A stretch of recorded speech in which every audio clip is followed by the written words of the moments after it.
Bagă gaz, hai că-i pierdem.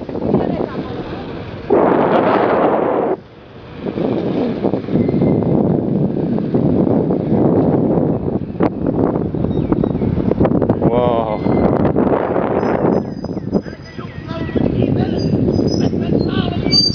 Încă o chestie joacă după o pană și un accident. Ok, bon, nous sommes maintenant devant le temple de au rond de l'étendard. Comme les autres temples, ça, le bâtiment devant le monument. Mais celui-ci est très oublié ici, c'est celui d'un marchand. Comme ça, dans la case